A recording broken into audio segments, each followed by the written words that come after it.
Hey, this is FRJH Racing back with Drift Crew Game. I've made a lot of progress and I have the complete load, save, and destroy system working. I've also made some updates to how the driving parts work.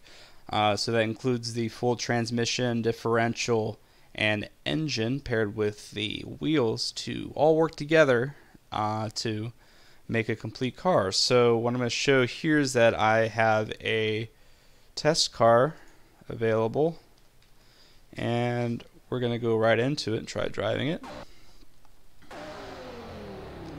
Let's move this over here.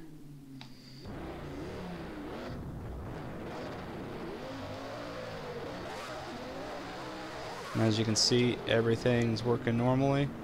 We have the suspension doing its thing.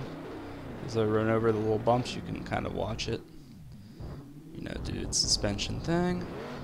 I have it so that you can actually change the spring rate and damping in real time. And that actually does change the dynamics of the car. Another thing that I wanted to show off is that this does indeed fully emulate, what I believe to be a pretty good emulation of traction. This uses my own code. This is all scripted to do exactly what you see, from the engine response to the transmission. As I shift up the gears, you can see that it gets harder and harder, and that the auto clutch starts to kick in. This is also considering a manual transmission, so that's been a bit tough since a lot of games can get away with just kind of adding some engine sounds and having like an automatic style. But the way that this is coded is as if that engine is tied directly to the wheels, and if something happens that's makes it so that it would stall, there's an auto clutch. So I've tried to emulate that very well. Another thing is the open differential, so hopefully I can get that kind of going here. Yeah, there you go. See how it locks up a little bit depending on what wheel's not touching. And then once it does, it will work again. So I can lock the differential, but the hardest thing that I found when putting this all together is that the physics behind how a differential works, there's a very interesting situation where the math for it is a fraction of its own ratio over itself, and it has a ratio that always equals -1, and therefore there's some parts where I have to calculate forces, and sometimes if those become 0 or if something weird happens, I have to make sure I don't have things equal infinity or things that wouldn't be actually happening. So the differential gearing and how that all works, I found to be very interesting to try to emulate through actual code. It's actually running the math in real time based on the loading on the wheels and the available traction and the amount of power coming out of the transmission through the gears, through all that. So there's a lot of things to consider, and it's actually what I believe to be pretty good simulation right now. Not like an absolute simulation, but a little bit more than an arcade style, which just kind of gives you an arbitrary RPM and you're just going. Sometimes they don't even care about gears. And in between something like Forza, which has a little bit more of a simulation base, but still arcade. So that's what I'm shooting for, but then all that paired with the building system. So another thing I wanted to show off is, you can actually go through and change the dynamics of your car. Eventually I'll have it so you can either A, change out parts that are of different performance, like a different engine, transmission with different gears, differential that's locked or not locked, limited slip. You can change out your tires and rims. Tires will actually have different compound and and different traction based on tire width and contact patch. A lot of things that I have coded in place but I haven't utilized yet, being that the building and saving system was very complicated to get working. But something that I can show off now that does work is the way that building affects dynamics. So as you watch this, this has, kind of a tendency to oversteer and stay pretty flat to the ground, but I'm going to load in my other car. This is basically how you, you got to find your app data folder. If you're on Windows, you can go to local disk, users, your username, app data, local low, drift crew clan, and then drift crew. And then you should find this folder, and if you save, and if you found the right folder, what I would recommend is going into the game first, saving a random car, looking for this file. It's called a car space one prop.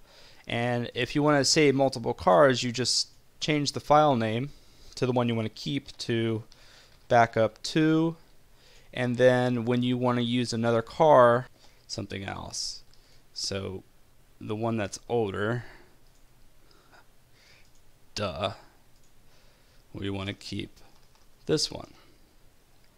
Alright, so now, blah blah blah, get that going, start the game.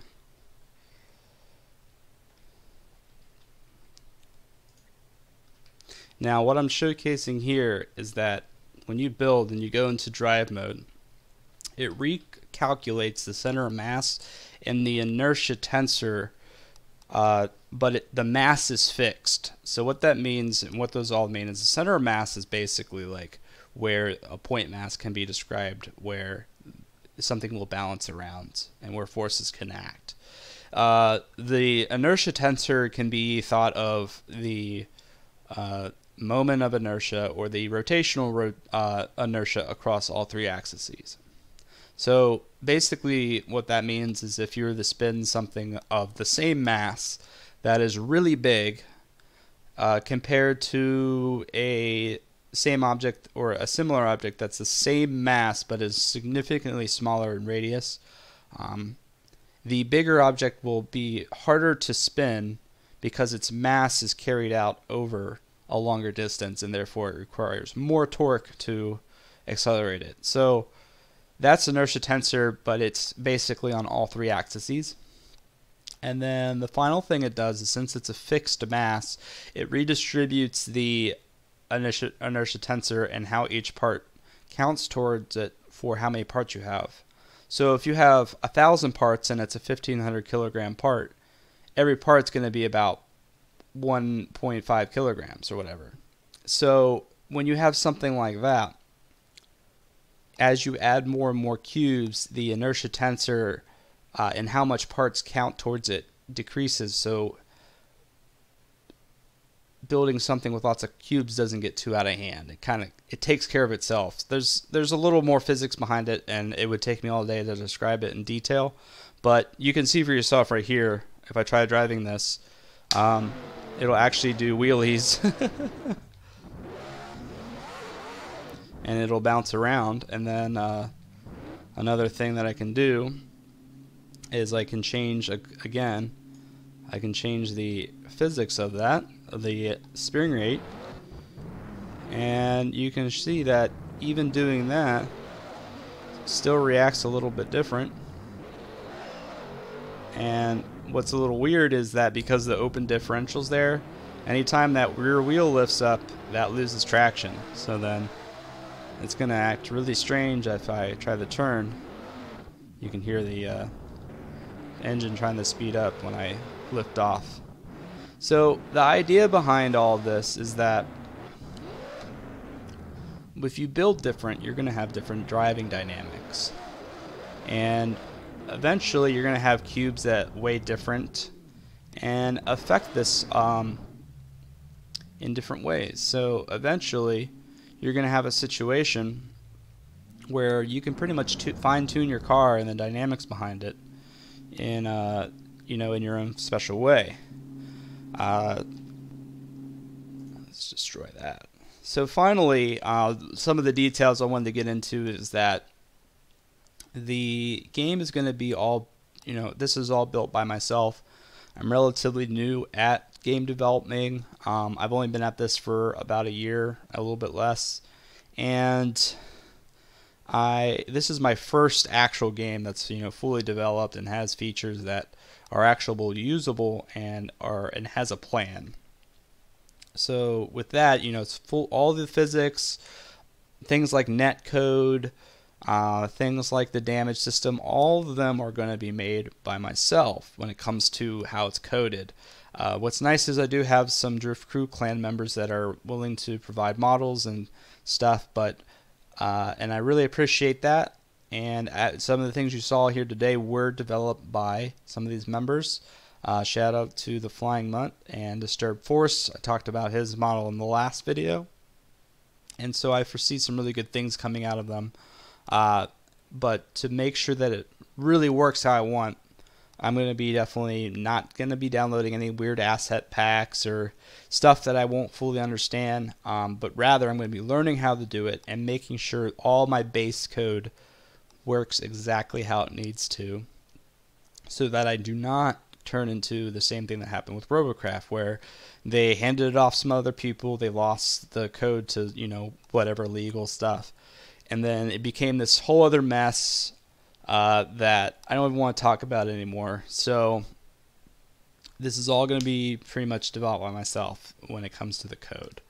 The final thing is that the way that the game will play will be like you drive out of your garage with your fully built voxel car. Everything's tuned. Everything is fine adjustable. You can personalize vehicle, paint it, change the wheels, dynamics of everything. Eventually, even the engine part by part. I'll add like the professional mode where you have to build a car engine from the crankshaft up. Then you take that car online, and it's as if you just walked out today, and the world is people that also want to race. And we're talking purists, so you're talking about going to a car show just to sit around and talk to people. You can go to a drag track, which will actually have real functioning and the actual feeling of a drag track. Where you have the tents laid out where people are working on their cars, like little mini garages. You have the whole layout where you line up, and then everyone goes up the tree and races. It would be actually realistic events. I kind of don't want this to be like your standard arcade kind of game. I want this to be like an RPG, in the sense that it's like the most realistic sense of car personalization, physics, and online experience that has ever been there, at the sacrifice of quality of how the game shows.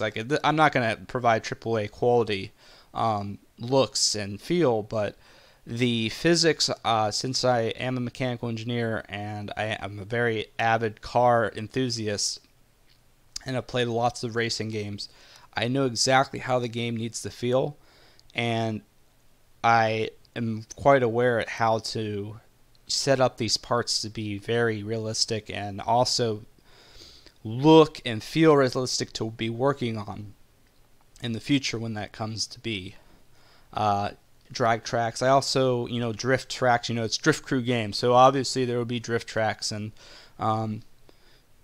all these things will be open world. So maybe the kind of style of racing where you just set up an instant race and you put a point to point, and maybe set up a couple tracks in between. And then finally, there will be a damage system, and this is kind of a little bit of a stretch. Hear me out, but I want it to the point where you are also going to be considering what you do to your car online. So if you crash it, and the deformation system that I'll be putting in, if you actually total your car, you either A, have to repair it with some kind of in-game currency, or you go and take it and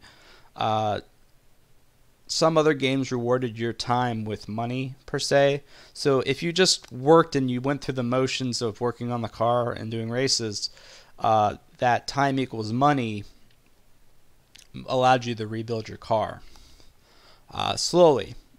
And then finally, you can go online and have a used car dealership of other people that have like crashed their cars. So then you go into the online used car dealership and it's someone else's totaled whatever custom voxel car, and you're like, oh, I'm going to pay that much, and the guy that post it gets the money, and then you get a fixer-upper, and you got an economy that goes on there. And then eventually, once this all kind of gets going, all that kind of stuff will be stored online, of course, instead of local like it is. That the full experience will be, that kind of RPG car enthusiast style play. This is definitely for the purist that is a car person through and through. I'm not going to cater towards people that want like a really easy arcade game. So if that's what you're looking for here, this is not for you. I'm going to share this with GOM Team, and if you recognize the name or if you are watching this from there, you're the kind of person that this game is catered towards, because I'm heavily inspired by an old game called Street Legal Racing Redline, and it's been modded. It's like a game from like 2003, and people are still playing it to this day. You can go look up YouTube videos, but that style of building, but it was in such an old game engine that like people have been trying to remake it, or people have been trying to like make it online or some. It's like people beat it to death, but like they still play it. And the reason why is if you are really technical and you love car stuff, it's absolutely the game you want to play, especially with mods, and they're so high quality now that I want that same feel, but in this game. And then when it gets to that, eventually there will be modability. So I will be sharing the templates to how I set up the parts. As I've been going through this, I've been making this in mind of being moddable. So I've been making templates and reading information in a way and setting up the scripts so that when it looks at a new asset, it reads information from the physical model and game objects, as opposed to a weird configuration file or some other physics stuff and blah blah blah, and things that were very clunky in this older game to mod. But rather you just stick some things in the game object, save it out as a prefab, and my game will completely understand it and import it on demand, such as DLC. Then online will verify if that DLC is available to someone else, and you'll be in business. It'll upload it to the server, and the server will provide that to everyone. So eventually that's the kind of the game plan. And yeah, so this has been FRJH Racing with Drift Crew Game, and if you've made it this far, I'm going to be throwing a link to the Discord server. And if you ask me personally for the download link, or for the Drift Crew testers role, you'll have access to the game as you see as stands now. If you just join the server and you don't ask around and you want to poke around, there's a archive for older versions of the game, but those will always be the last generation or the offline version of the game once I have online multiplayer working. I do need to limit it though, because once I have online multiplayer working, I do not want to have like hundreds of people flood in, being that this is going to be a personal server that I'm going to set up and running through my own system that I have dedicated for and set aside for being a server. So for security reasons and stuff like that, I'm going to be trying to keep it really localized to that. Yeah, so thank you for sticking around. Thank you for hearing me out. And yeah, have a good night.